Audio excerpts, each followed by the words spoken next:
You're listening to the October 15th edition of Photofocus Podcast, and my name is Rich Harrington. Joining me this week is our co-host, Scott Bourne. Hey, Rich, how you doing? Good, Scott. Great to have you back. Glad to be on the show. I missed there a week or so, but you did ably in my absence. Well, I appreciate that. Well, this week we had a great viewer question come in, and it's always nice when people drop us a line.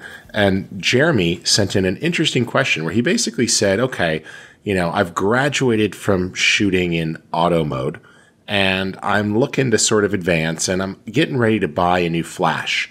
And he's looking at a good flash, but he's wondering, do I need more than one? He's seeing tutorials and books out there with having more than one flash. And, am I going to be too limited if I don't invest in more, or should I just start with one? What's your thoughts as a starting point? I think it's an excellent idea to start with just one. Mastering one flash, it takes a while. So trying to master two at the same time, it's like saying, well, I'm going to take up concert piano and viola all in the same week. I'm going to juggle chainsaws.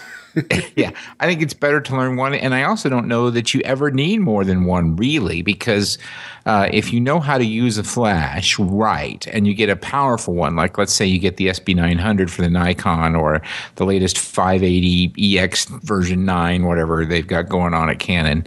I haven't kept up with them. Or better yet, you get a third party one, which I happen to prefer, like one of the Quantum Turbos, and you've got a reflector. You got everything you need. I can make light in any situation. If it's noon, I can shoot. If it's dark at night, I can shoot.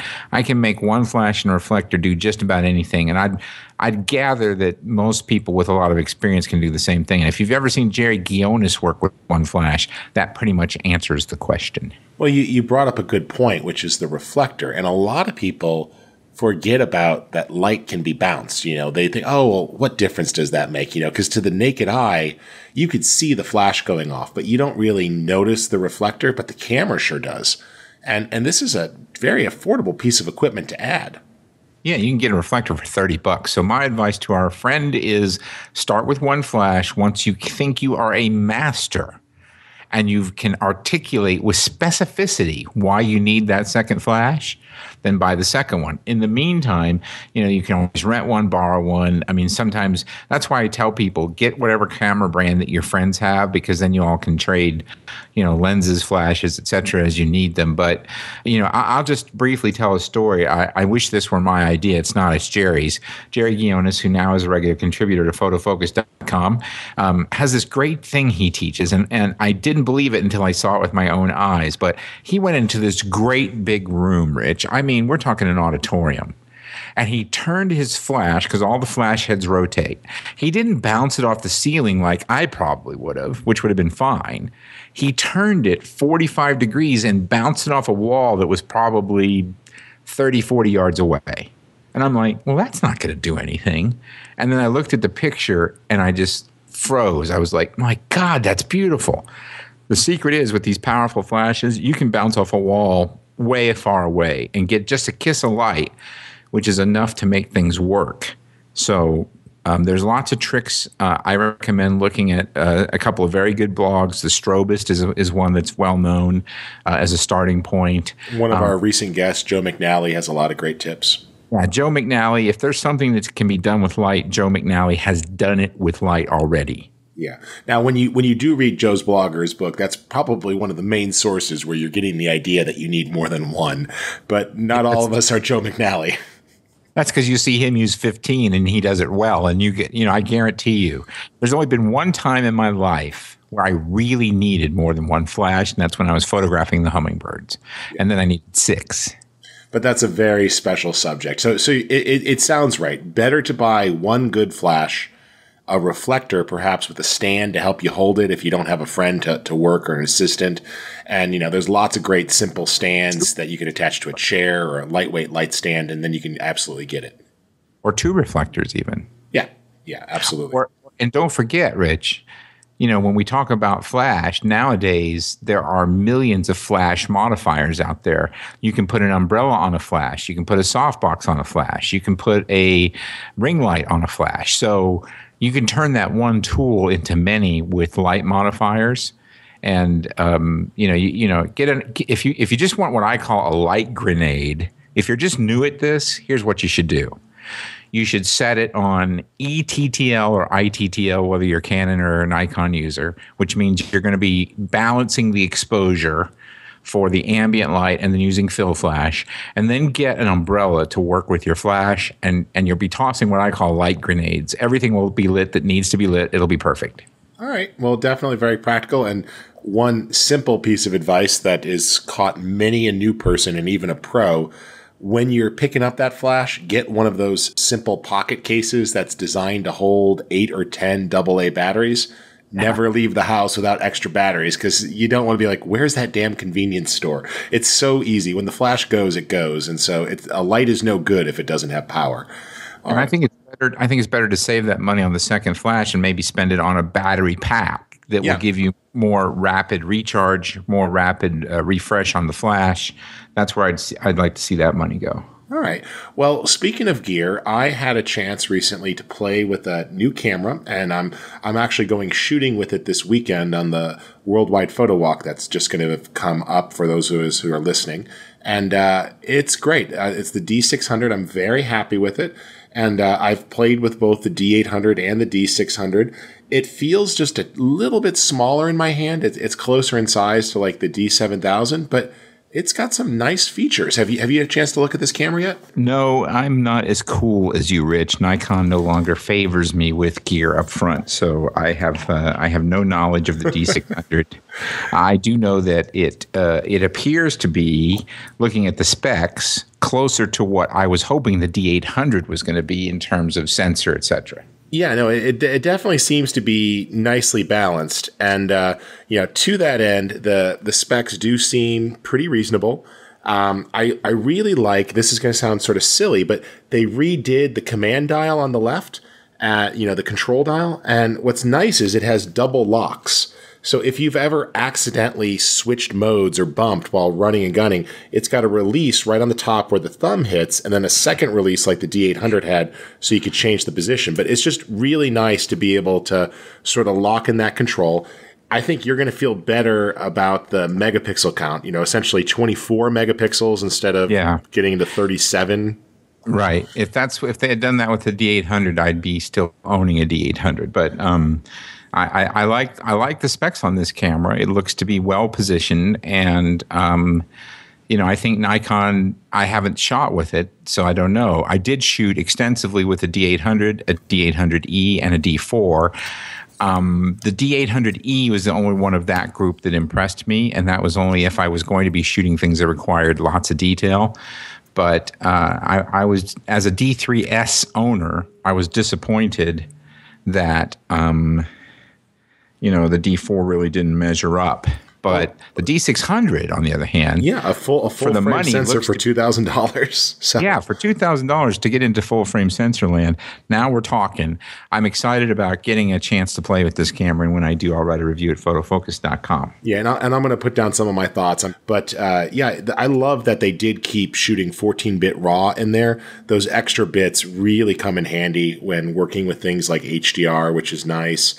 And it just it even came with a decent kit lens. I was surprised. They're finally putting a faster lens in, a 3.5, vibration reduction on the kit lens. Not a huge range, 24 to 85, but as a starting point for a lot of folks, that's nice and reasonable for the kit.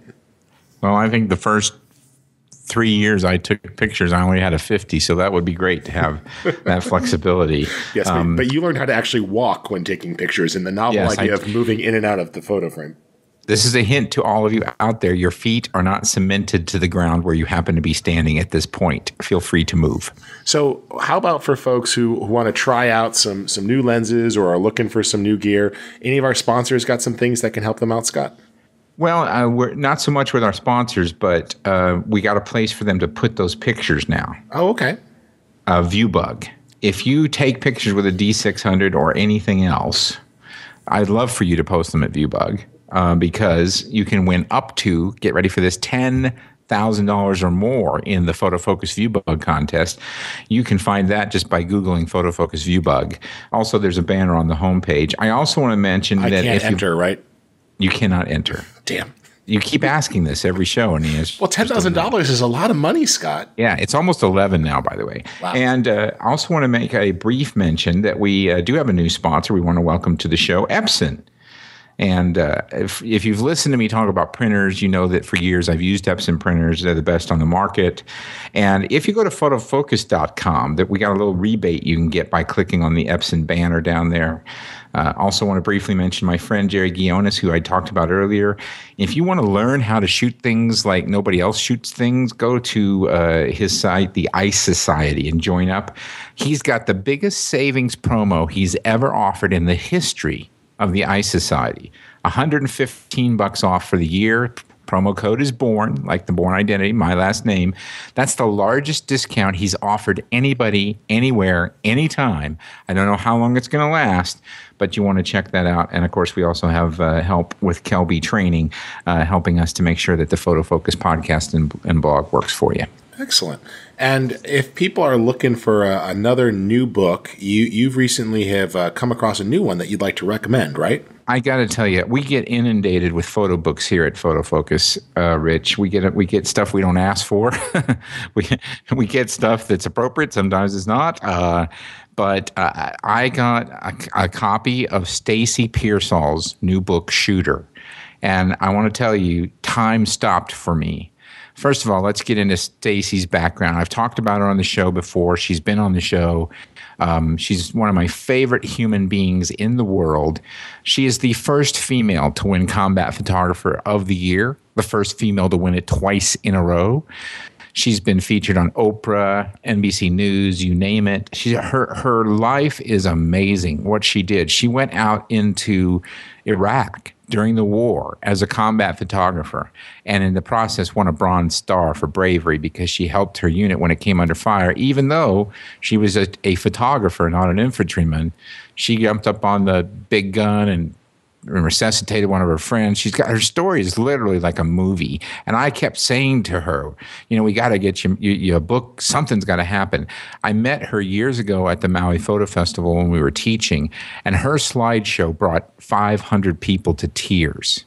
Yeah, combat photography, if you haven't studied that as a genre, I mean, it is just one of the most emotional subjects that cuts into so many raw feelings, and there's historical context, the raw emotion that war and stress brings out. What they're doing is very important work. So I look forward to seeing this book. This is no matter what your feelings are.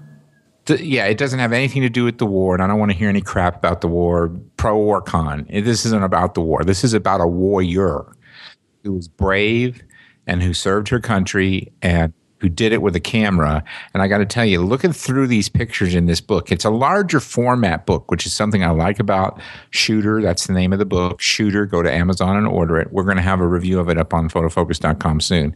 But the thing I like is it's a little bit bigger than the average photo book, so you can really see the details and the pictures. And you gotta look at this book, Rich, and remember that while Stacy was doing this, I mean, I'm an old man. She could be my daughter. So, I mean, she's a young girl to me. I mean, bullets are flying around her. Bombs are going off. People are dying. And she's making these pictures. She's got the presence of mind. I mean, we have people sending us photos to critique who can't remember the rule of thirds when they're sitting on their couch playing video games. Stacy's got to remember the rule of thirds while bombs are going off. Yeah, I was going to say, there's a couple more challenges and distractions to getting the shot. So, utmost respect. This sounds like a great book. And it's shipping now, right? Shipping now, I believe, and then will be soon if it's not. I just want to tell you this. If you only buy one photo book this year, get Shooter, and I'll make it my first pick. We'll have it formally up on the Photofocus holiday recommend list. But if you want something to get a photographer for the holidays as a holiday gift, I highly recommend this book. Nobody who's serious about photography will be unhappy about receiving a copy of Stacy Pearsall's Shooter. This book changes people's lives when they see it. She changed my life when I met her. I can't get her out of my mind. I think of her every day. What she's accomplished with the camera makes anything I've ever done pale by comparison. So definitely pick that book up if you get a chance, and get a couple copies while you're at it, and give one to a friend, because it's very moving stuff. And, it's a shame you and I dislike publishers so much, because a publisher should just put all those nice things you said on the back of the book. I'm surprised they didn't ask me for a poll for this one. Anyway, I'm going to tell you right now that you and I talk a lot about lenses and D600s and all this other stuff. But what you learn from looking at Shooter is that photography is about emotion. You said it right, Rich. It's a very emotional thing that we do. It's a powerful thing we do. We protect memories. And Stacy gives us a look into a place that, thank God, none of us are ever going to go, at least me, not and you, Rich. I'm not going to Iraq anytime soon. I do wish them well with their Iraq travel agency plans that they've got going on now. But trying to sell Iraq as a holiday destination, not going to work so good. But wow. There, and I know I'm really gushing over this book, but if you pay attention to the show, I don't gush over many books. I'm gushing over this for a reason. All right. Well, we have time for one more topic, and that is the iPhone 5. So the iPhone 5's camera coming under a little bit of flack. We've had a bit of antenna gate again, where Apple's saying, oh, you're holding it the wrong way. All cameras do this. We've seen a lot of reports of people saying two things. Oh, it's beautiful. The panoramics are awesome. I've had people write me asking about doing large format prints, and I'm like, no, there's better ways to make a panoramic. It's a cool technique, and I like the panoramic photos. Great for sharing and social and web, but don't go start printing these on canvas. But a lot of complaints that if you're dealing with backlit subjects, that they're getting a giant purple glowing orb on the shot. So, you wrote a real interesting post on Photofocus website recently about this. What's your take? Are they holding back for something else to come, do you think? Well, let's just say this. We could have this same conversation about every iPhone ever released, and just sort of like, record this part of the conversation and then play it every time a new phone's released, because we hear all the same complaints. They turn out to be mostly much ado about nothing.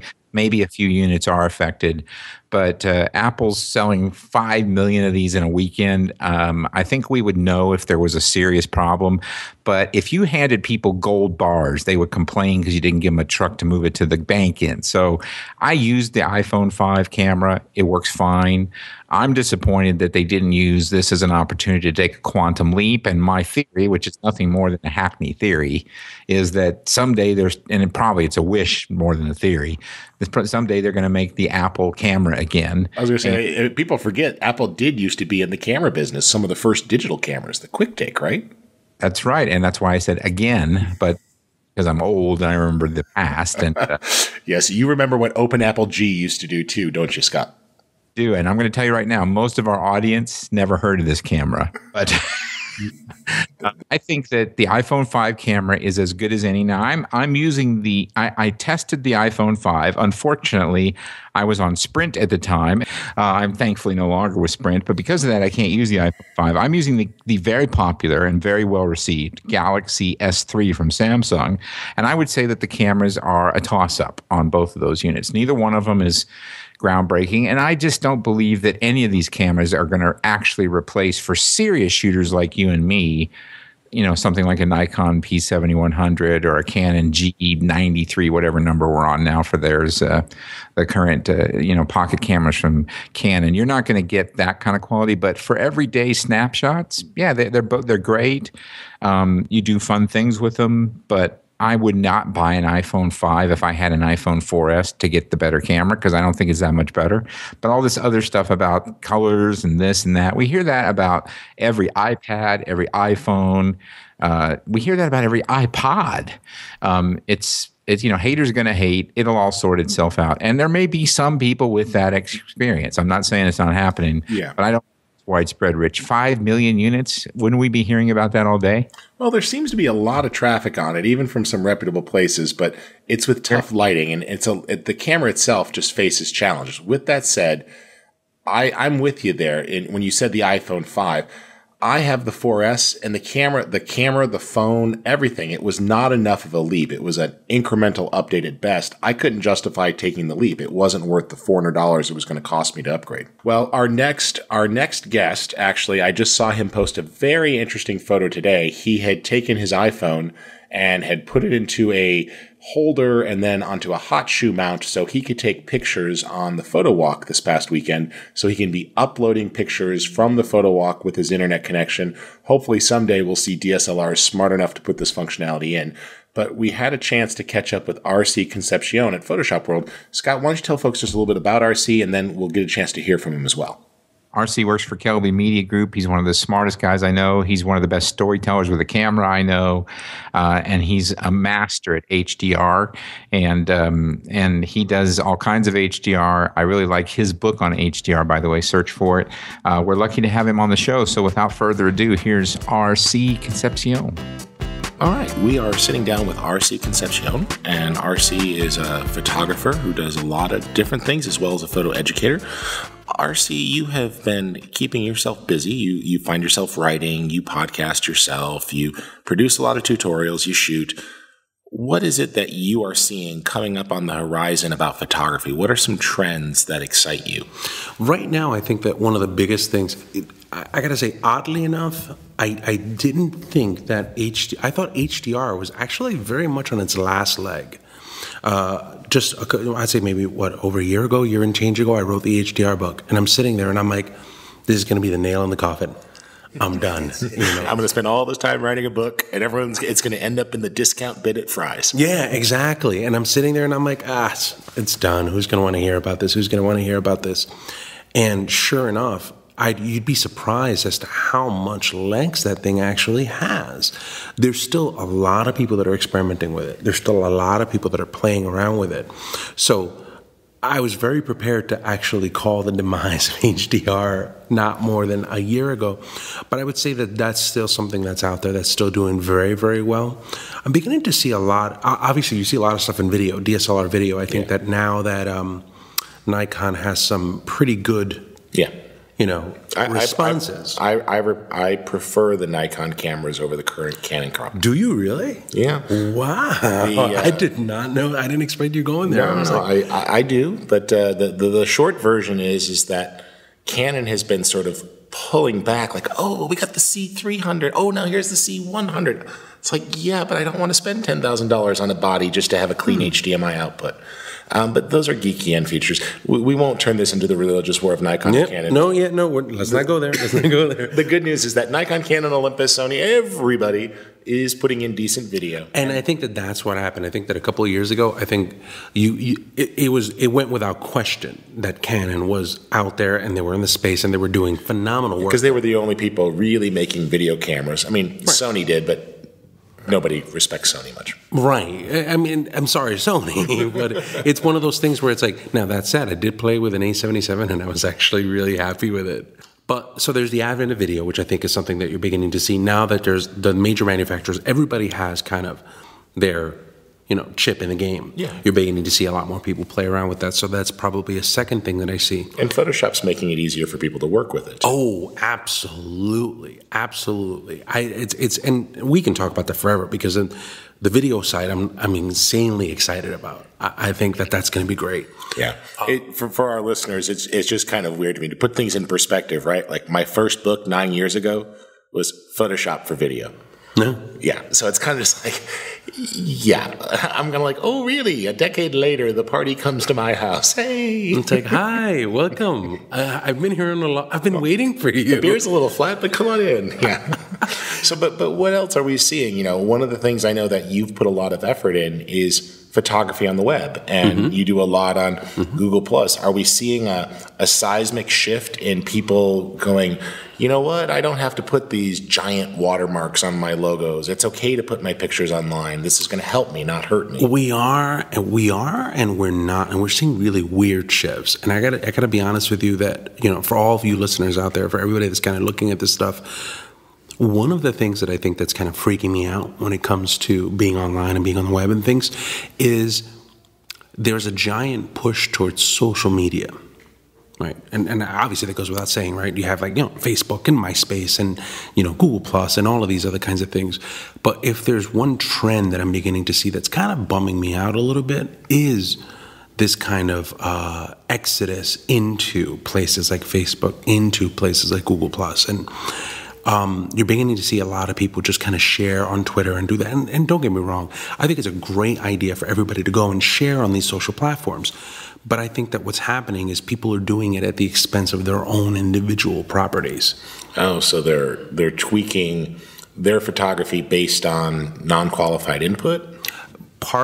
That's one thing that happens, right? A lot of the times I think that when you start listening to so many different people, I think that sometimes your individual voice kind of gets a little bit clouded on that. Well, it's a design by committee, and I'm guilty of this too. I mean, I'll post some pictures to 500 pixels, and some of my favorite images that I love, no comments.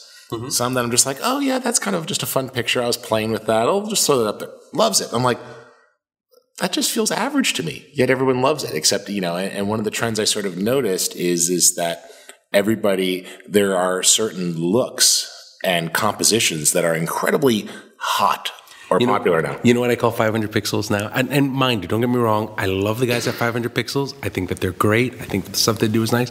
But I call it the home of the nudie or home of the long exposure 10-stop. Like if you have a 10-stop, Lee makes a 10-stop big stopper, B&W makes a 10-stop screw in 77. You shoot with a 10-stop, you get like that long dragged out clouds, really, really soft. Everything is like that. Everything that has like a 98% is like those kinds of things, or like, black and white homeless person. But it's, but what happens with that, but I think that there's definitely something there, and we could probably ramble on for hours about that. But I'm actually more concerned about something else. I'm more concerned about the fact that I believe that anybody who's a photographer, anybody who wants to manage their brand and wants to do this kind of stuff needs a home. You need a home. Like my website is over at aboutrc.com. That's my home. That's the place where I want to be able to put, what I believe, the ethos of my work. But I also, at the same time, look, let's be completely frank about it. You need to pay bills. You need to have advertising. You need to be able to make sure that you're not going to get rich on all of this stuff. You should at least try to feed the habit. You should at least try to set yourself up where you could have advertising. You could have affiliate links. You could do all of this stuff. And that's not jumping the shark. What happens here, and I know you're really good about education, but what happens is this. We get photographers that go out there and go, oh, look at me, here I am shooting, living the life. This is how I roll. Look at me, cool location, cool car, cool brand new camera. And if you're a learning photographer, or if you're just coming up, or if you want to do this as a business, that becomes your model. And you're like, man, wouldn't it be nice if I ... Yeah, it's like in the traditional business world when I interview for people for my company, and we have people that do video editing and motion graphics at my company. I've had people even within the last few years ask like, do I get stock options? Like what? Like they there's like this Hollywood version of, young tech or companies. And it's the same with photographers. Like, I think people sometimes forget, and you bring up an interesting comment on education. Find it interesting that a lot of people assume that photo educators aren't actually great photographers as well. Mm-hmm. And I think the more is I see photo education as a replacement for a lot of the mentorships we used to have or the apprenticeships. And because now we have this great global age, people are realizing, oh, it's not that hard. Instead of just apprenticing, a couple of folks, I can share my knowledge with more. Mm-hmm. Mm-hmm. But so now you get yourself in this position, right? And you are looking at all these people with the cool cameras, with the cool gear, with the cool this, and you're like, well, how do I do it? Well, I buy all the gear. Right, you get yourself in debt. But I tell people all the time, I'm like, dude, set up a place where you can have your own sites, where you can have an affiliate link, where you can have a banner, where you can incorporate it and make yourself look like a business rather than just going on Google+, rather than just going on Facebook. By taking all of your meat and all of your content and putting it on Google+ and putting it on Facebook, the only people that you're benefiting are Facebook and Google+. You're not benefiting anybody else there. However, if you set up a website and you put all of the content, all of the reasons why you set up the content, all of that kind of stuff, you put it there for yourself.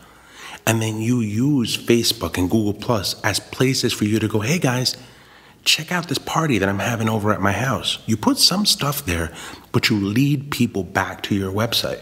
Well, and I've got I'm not going to go into it deep here, but I have a pet project on that same idea that why don't we have the ability to, none of these other services really offer an embed. 500 pixels kind of does, but all it does is it puts a 500 pixel square thumbnail and then it takes you back to their site, not yours.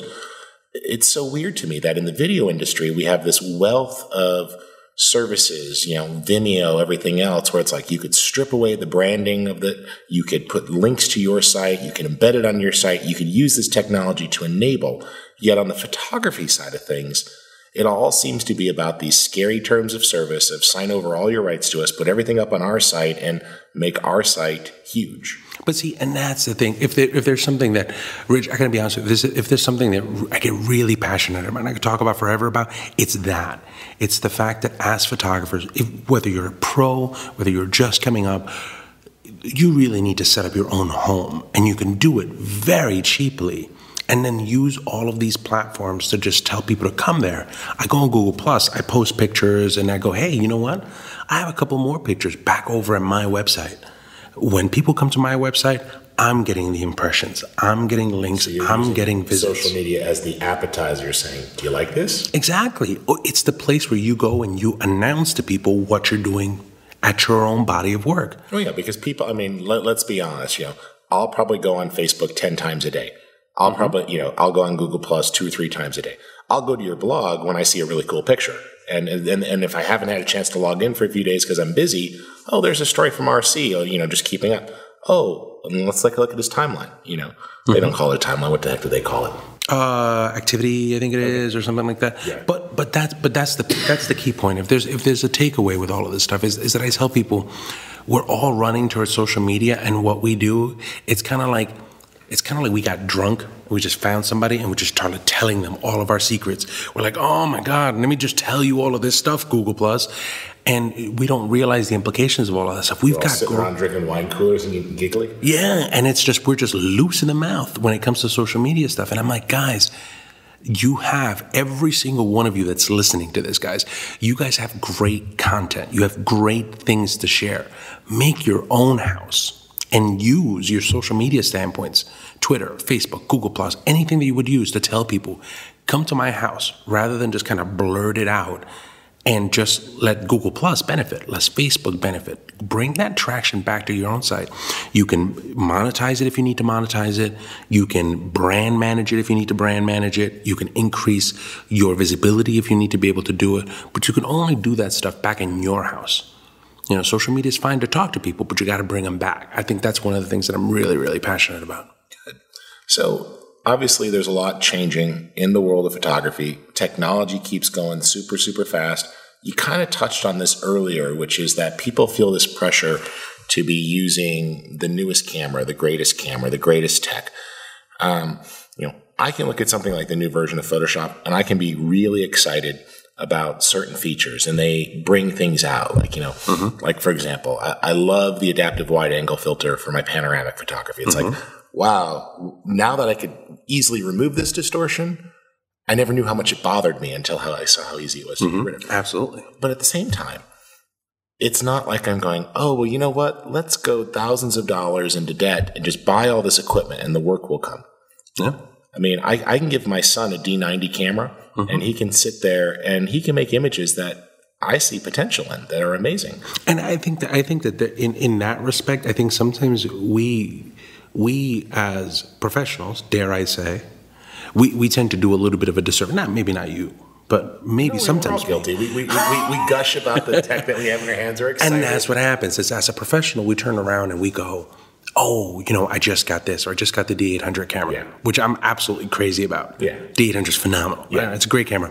But what happens is that gushing turns into, for a person who's just coming up, that gushing turns into, oh, well, it must be a necessity. Yeah. And it's not true at all. Not true at all. I mean, I went out to shoot Nelson just yesterday, and there was a lady that was behind us, that was behind the counter, and she was like, "Oh, that's a really nice camera. You know, somebody just gave me a camera, and I want to be able to do the kind of pictures that you do. They look really nice." And she pulled out a D70S with a kit 70-300. She's like, "But I wouldn't be able to do this." And I sat there and I was like, absolutely not true. I'm like, you can do this. So I put my camera down. I grabbed her camera. We put a card in it. And I was like, this is how you do it. This is what you do. This is how you work it out. This is how you do it. At the end of the day, when it comes to camera stuff, what a lot of people don't understand is when we gush about this stuff, you're gushing about very specific niche, small scenarios that are finally being met. Those needs are so small compared to what you can do with just a regular camera. Yeah. A regular camera can get you anywhere. Oh, D90, D70, D200. And I've even seen you do a couple of decent photos off of an iPhone. Yeah, I mean, and that's the thing. So I tell people on camera tech, I'm like Canon, Nikon, Sony, wherever you want to go. The camera, it's not the arrows, it's the archer. It really, really is when it comes to that kind of stuff. On the tech side, though, I tend to be a very big proponent of upgrading often, like on Photoshop. For me, the video thing was just game-changing. Yeah, well, the good news is that's not a substantial upgrade cost or an investment. And one of the things that I often point out, though, is I see people, and this isn't a dig on third-party plugins, because I have some of my favorites, you have some of your favorites. Oh, yeah, absolutely. But what I don't like is when I see people buying plugins for things like color correction. I'm like, you you got all the tools you need right here. Extraction. I'm like, very rarely. There's a couple of good ones. But I'm like, well, Photoshop got rid of the extract command. Refine edge. I'm like, you'd be surprised. I see some people do it. They're like, hey, how about this masking thing? And I'm like, yeah, you could have knocked this out with extract. You could have knocked this out with refine edge. You could have knocked this out with this. So in that respect, you do want to learn what you have. Yes. And if you are just starting out, don't feel like, oh, Photoshop's insurmountable. I mean, you got two relative choices. One is you could rent it at $19 a month, or you can start with Elements if you need to. You know what? I'm a big fan of the Creative Cloud. I've been doing a lot of work with Adobe on the Creative Cloud side, and it's one of those things where it's like it's dirt cheap to actually get all of this software, and it kind of gets you in the game. So I think that part I think is kind of cool. Yeah, I mean, spending $50 a month if you make sure that you actually also learn it. And I'm going to step on a soapbox for a second. And okay. You're an educator as well. I am continually amazed at the number of people when I'm teaching a class who will come up, when did that come out? Photoshop 4. CS4? No. Photoshop 4. 15 years ago. No. Yes. Yeah. And you say to folks, and I mean, obviously they're here at a conference, so that's great. They're taking this step. But I assume you're like me. I mean, every day I am trying to take at least 15 minutes to look at somebody else's tutorial or some piece of inspiration, something that's either going to save me time or open my mind and change. The Kaizen, continuous learning. And that's where, and Rich, I think that's where you hit the nail right on the head. What happens a lot of the times, the difference between the can and the do, like the difference between the person who kind of wants to do it and really, really wants to do it, is the person who's taking that extra step to be able to do that. Like, we spend a lot of time, back at work, right, at Kelvin Media Group, I spent a lot of time just researching and playing and trying and researching and learning and playing and trying. You mean you don't just like sit there and these ideas magically come to you? You actually work hard to invent them? Yeah, and you know what? That's the part that everybody freaks out about that. Everybody's like, oh, what's it like? It must be Candyland. And they're like, it's only Candyland until you run out of things to talk about. Then after that, it's actually work. It's dangerous, like soul-sucking work. Yeah. It's great work, but it's hard work. But what happens is this. A lot of the times I tell people, if you do not diversify, if you do not go out and find new skills and new techniques and new work and research and inspire yourself and actively work on getting your inspiration. Chuck Close is an artist, right? And there was this book made by Andrew Zuckerman called Wisdom. And in the middle of the book, he has all these videos, and he talks to Chuck Close. And it's the most memorable quote that I have for all of this stuff. He said, inspiration is for amateurs. He's like, inspiration is for amateurs. He's like, if you sit around and just wait for something to bonk you on the head to get you motivated to go do something, you're never going to do anything. He's like, the rest of us just get up and go to work. And that's the key point. You do it all the time. You guys listening should do it absolutely all the time. Go out, find a tutorial, find a technique, take a look at video inside of Photoshop, take a look at illustration, take a look at all of these different types of things and just apply them to your craft and try to find a new way to be able to find it. It's a great time to be doing this. Well, I routinely learn things from other industries. I'll watch a video person color correct and get new ideas, or I will go ahead and go to an art exhibit and look at how somebody painted and how they chose to create light in their subject. And learn some lighting ideas. I mean, we can learn from everywhere. I've gotten on this entire, dare I say, fine art photography kick. I haven't shown it yet because I'm still playing with it. It's just a me thing. But it's I've been playing around with a lot of really surreal looks. I'm a darker photographer, so I spent a lot of time playing around with those kinds of things. But what was doing it for me was LUTs, color lookup tables, that they have in CS6 now. So something that they put in. Yeah, that came from the film industry. Yeah. I'm sitting there and I'm applying and I'm like all of a sudden using it for fine art stuff. And I'm like, oh, this is amazing. I can't believe that I can do all of this stuff. Yeah. So you take the cube and you spin it. You spin it, you spin it, you spin it, and you go, where can I go with it? Where can I go with it? Where can I go with it? Excellent. So RC, you have a lot of ways that people can learn from you as well as see your work. Give people two good places to start to plug in and find you and sort of dig into your stuff. If you wanted to find out more about me, I would say the two best places have to be aboutrc.com. That's my website. It's pretty straightforward. And the other site would probably be over on Google+. I try to keep both of them. I mean, obviously, like I'm at Kelby Training, and you can see me there, but that's kind of you have to sign up there. It's a sterile environment. You're not going to hear a lot about me. You're going to see me teaching, but you're not going to hear a lot about me. I'll do a great job of pointing you over to Kelby Training once you go over to places like Google+. In Google, I have a URL for Google+. It's g+rc.com. You can go there, or you can go to aboutrc.com, and you can find out anything about me from there. Excellent. RC, I really appreciate you taking the time to give our listeners some inspiration as well as some very practical advice on how to take their careers forward. Rich, thanks. It's always a pleasure.